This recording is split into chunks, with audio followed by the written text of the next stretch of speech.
You know it's gonna be a good video when all you're gonna be doing is talking about your favorite books.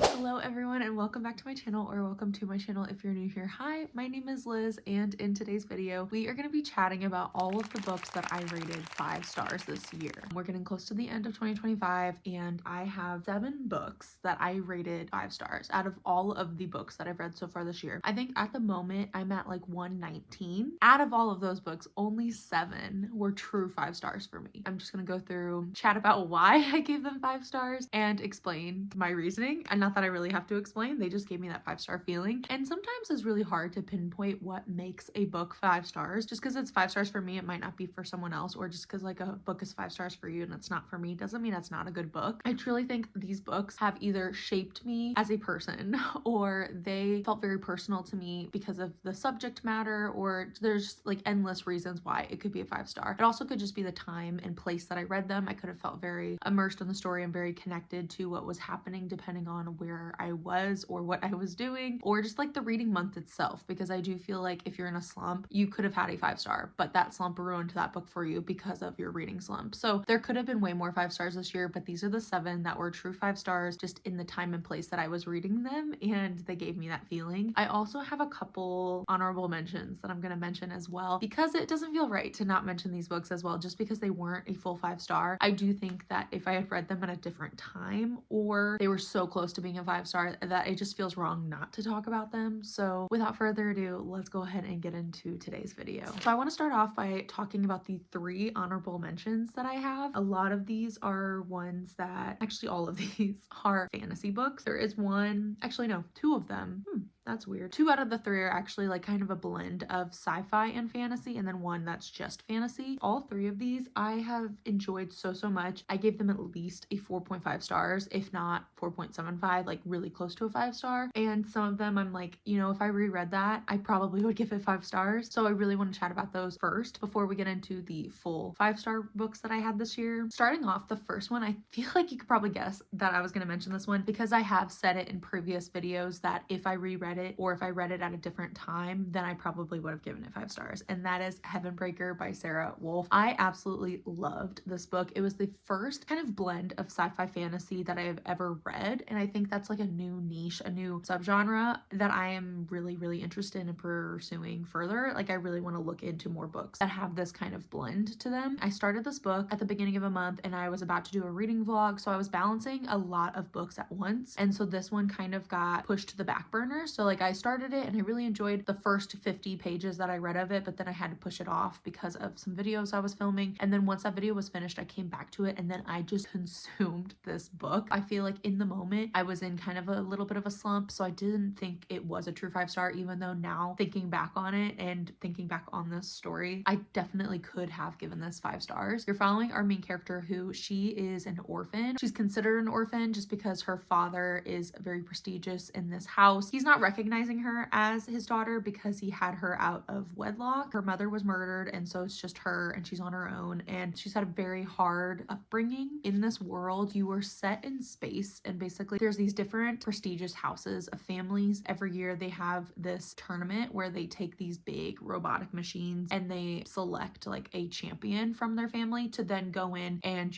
they're these like fighting robots. Basically, that's the best way for me to describe what's happening in this book. Our main character, it starts off and she's murdering her father. She's wanting to take over their machine for their family line, and she wants to embarrass them, and she kind of has nothing to lose. She's okay with dying, and so she goes in and she's very reckless. And after this tournament turns into a huge fail, she gets brought in by this man who is like the only living relative of this family. He brings her in and he says, I will help you get revenge on the people who killed your mother if you train and fight for me in my machine. She kind of has nothing to lose, so she says sure, and it kind of goes from there. Their wild journey of him training her. There is a little bit of romance to it, which is definitely not like a big part of the story. It's more so just about our main character and her figuring out what she wants out of life and trying to seek vengeance. It's definitely a lot of female rage, and the whole time I was just rooting for our main character. And this is going to be, I believe, a duology. The second book comes out next year, and I am so incredibly excited to read it because this one definitely does end on a cliffhanger, and it does follow a few other side characters. So you get a few few POVs of a few other characters in this world, and I was just fascinated the entire time. Definitely wanted to recommend this one because it was so close to being a 5-star. The next one is another kind of sci-fi fantasy blend, and that is Chloe Gong's newest release, which is Coldwire. I read this a few months ago and I have not stopped thinking about it since. I actually ended up buddy reading this with my coworker, and we every single day we were coming to work and we were just theorizing and trying to predict what was going to happen in this book because there was so much to unpack. And I feel like that just really added to my whole reading experience, being able to talk out my thoughts with another person who also was thinking very similar things to me. And we did predict a lot that happened, but it did not take away from my reading experience whatsoever. If anything, it just made me appreciate Chloe Gong because it was like we would throw out this very outlandish theory and then it would happen and she would explain how it was possible. This story is set in a futuristic world where virtual reality is very much a thing, and so you can have your physical body in down country, and then up country is where you go when you put on the VR headsets and you go into virtual reality. You're following two girls and they're both going on two very different missions. One of them, she's still in school and she's about to graduate, and so she has to go on this final mission to find this specific thing in order to graduate and hopefully then move on and get a good position out in the workforce. And then our other girl, she has been taken captive by these rebels, and she is helping them with their journey in exchange for them then proving her innocence, because right now she's on the run. People think that she murdered someone who she didn't. I really loved getting both of their POVs and seeing how their stories interweaved, and I feel like it was just done so seamlessly. Every chapter packed a punch and I was just so enthralled. This will also be, I believe, a duology as well. And the third and last honorable mention I want to mention is a book that I actually finished this previous month, and then I finished the rest of the trilogy this month, just like a few weeks ago, and that is the War of Lost Hearts trilogy by Carissa Broadbent. So this is the first book, Daughter of No Worlds. I loved this trilogy so much. First of all, I love Carissa Broadbent. I love her books. I love her writing so much. I was so invested in this world and these characters. I feel like it had everything I could possibly want in a fantasy book, all the tropes and everything. And when I say tropes, I know sometimes people are like annoyed with tropes, but it was done so well in this book. It didn't feel like she was just throwing things in there just to throw them in there. Like, it truly all made sense with our characters. I loved seeing our characters' growth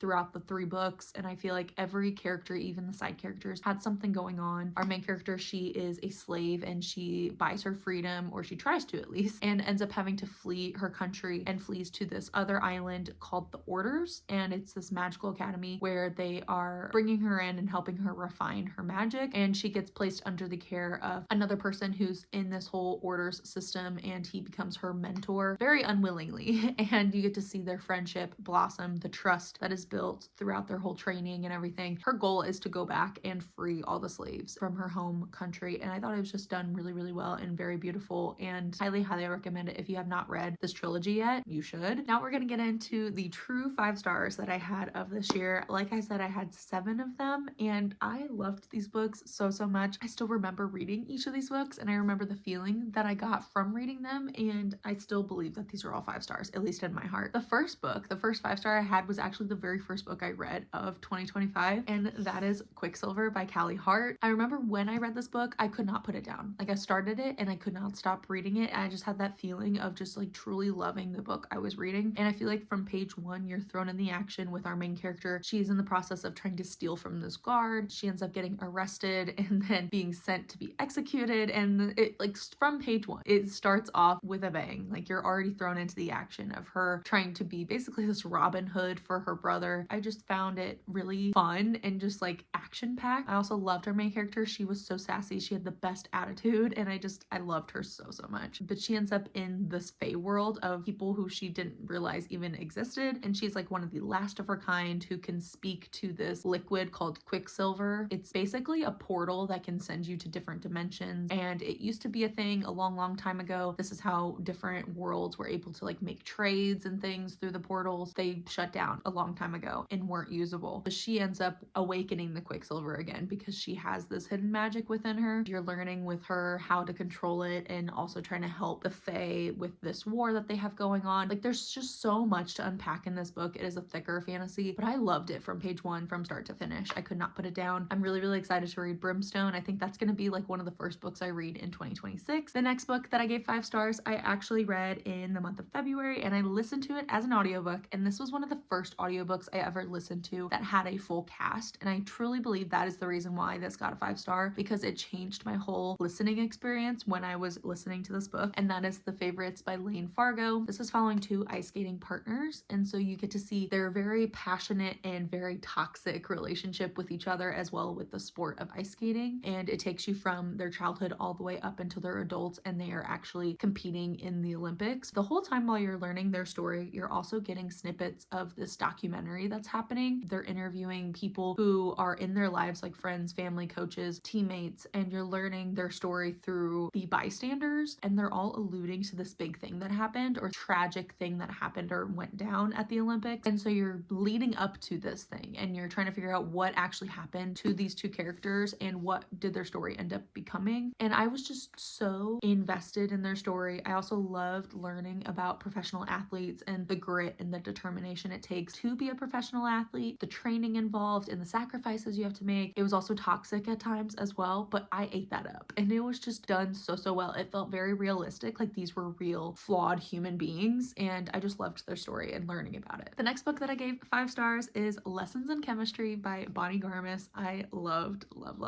this book so much. It made me emotional reading it. I actually cried while reading this book. This is following our main character, who is a female scientist in the 1960s. In the 60s, obviously women were not very respected in the science community, but our main character, she is a genius. And so basically what happens is she ends up getting pregnant, and instead of firing her, which they can't really do, they instead put her on this TV show where she's teaching women how to bake. She takes this opportunity to teach women about science. And it was such a fun and beautiful story. I loved learning about her and how she was able to take this thing that happened to her and turn it for good, basically. I thought it was so empowering watching her teach other women that you can pursue science, you can be more than just a housewife. And I liked getting back into like a historical fiction book. So like I said, this was set in the 1960s. I also need to watch the show. The next book that I gave 5 stars, I actually read it the same month that I read Lessons in Chemistry, and that is Beartown by Fredrik Backman. This was the first book I've ever read by Fredrik Backman, and I'm so happy that I finally did, because ever since I've been trying to read more of his books and I have loved every single one. This one, I feel like you can't explain too much about it without revealing the whole plot. Like, you have to be very careful with what you say, but all you can really say is it is about a town that worships hockey. They love hockey. There's this high school hockey team and everyone comes together, and that is like their sport, and it's what holds the foundations of this town together. In this story, you're following many POVs. You're bouncing around between almost every single person in this town. You get to see how a small tiny action or mistake can domino into a much bigger reaction, and how it can impact everyone in town, not just the people who closest to you who were involved. I really liked the storytelling and like the pacing of everything. It was such a powerful and moving story, and I am planning on reading the rest of this trilogy. I'm gonna read Us Against You this winter. Really excited to get back into this world with these characters. I think lots and lots of people should read this, people of all ages, because it really does show you every type of person. And the next book that I gave 5 stars is The Night and the Moth by Rachel Gillig. This is her newest release that came out this past spring. From the moment I picked up this book, I could not put it down. This is following our main character, Sybil, who is a diviner, and so basically that means from a young age her job is to drown, and while she's drowning she has these very vivid and intense dreams of these symbols. And so there's like these different artifacts in this world, and depending on what the artifacts are doing in her dreams, she's able to predict kind of what someone's life is going to look like. She's able to tell them, like, you know, you will have good fortune, or this is a bad omen. And she's been doing this for years and years, and it's her and like 5 other girls. There's 6 diviners total, and they all are basically sisters. One day this new prince comes into town and she drowns in dreams for him. Meanwhile, there is a knight who is with this company and he does not believe in any of it, and so it kind of opens her eyes to the world around her and how little she actually knows about this world she lives in. She goes on this journey with this knight and this prince to go and find the other diviners because they are slowly disappearing. I loved our main character and getting to see her growth throughout this journey. I also loved the side characters so much. You have a gargoyle who is one of your side characters, and that is actually what inspired me to buy my own little gargoyle for my shelf, because he is one of my all-time favorite side characters that I've ever read about in a book. He's definitely there for the comedic relief, and I loved her relationship with the knight and him kind of helping her grow as a person, because it starts off with our main character. She feels very high and mighty because of her position in this community. She goes on this journey of self-discovery and to find the truth and see what actually is real and what is not real. And I'm so incredibly excited for book 2 to come out this upcoming year. I have it on my calendar and I am ready to read it. The next book I gave 5 stars was Shield of Sparrows by Daphne Perry. I read this past summer and I thoroughly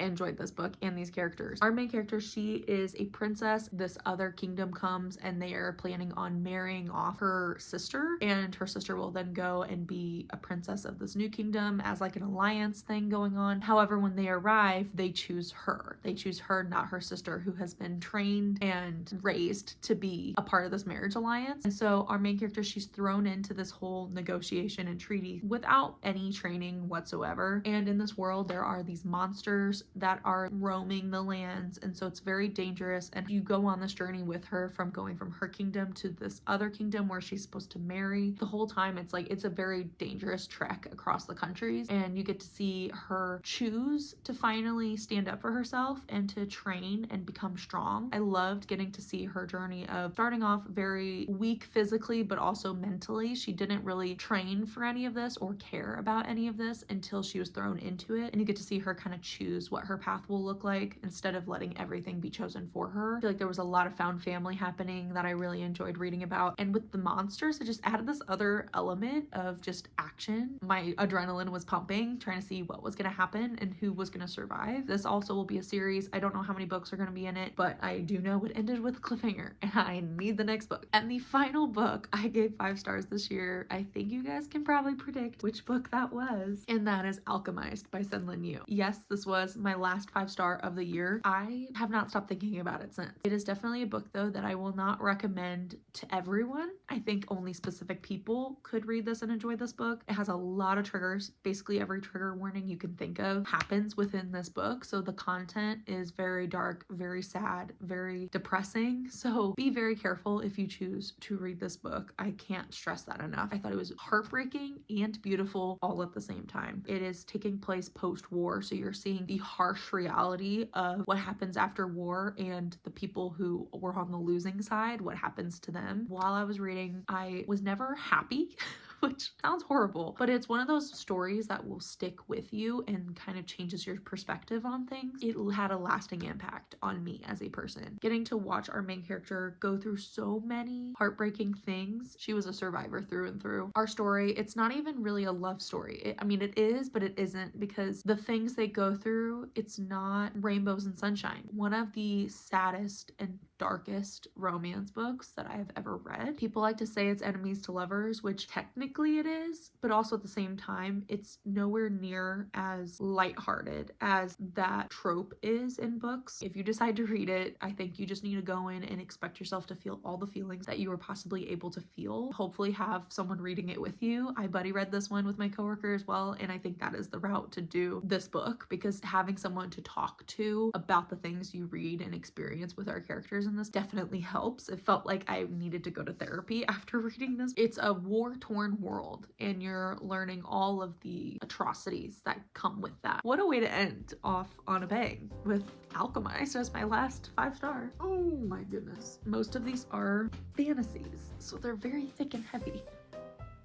And that is going to be it for my 5-star reads of 2025. Now, we still have a few more weeks left of this year, and it is possible that I could have another 5-star. So far this month, I've gotten very close to a 5-star with a few reads, but I have yet to find another 5-star, which I don't know if I will, but if I do, I will try to mention it in my 2025 wrap-up video. But as of right now, as we're getting close to the end of this year, these are my 5-star reads and my honorable mentions. I thoroughly enjoyed my reading this year. I definitely did not have as many 5 stars as I did last year, but I do think my reading tastes are changing a little bit, and I'm starting to slowly figure out what I like and what I don't like in my reading and what books I want to pursue a little bit more in the upcoming year. And I'm really excited for 2026 because I feel like this year definitely taught me a lot about myself as a reader. I have a lot of goals for next year that I'm really excited to tackle. I am so happy about all of these books. I loved them all so much. much. I feel like these are all great books for a lot of readers. I'm really curious, what were some of your top 5 stars of this year? So please comment down below what they were, because I will happily add to my TBR. Stick around for the rest of the year. We still got a few more videos before the end of 2025, and I am so excited to finish out the year with you guys. Let's finish it out strong. Once again, thank you guys for watching, and I will see you in my next video. Happy reading. Bye.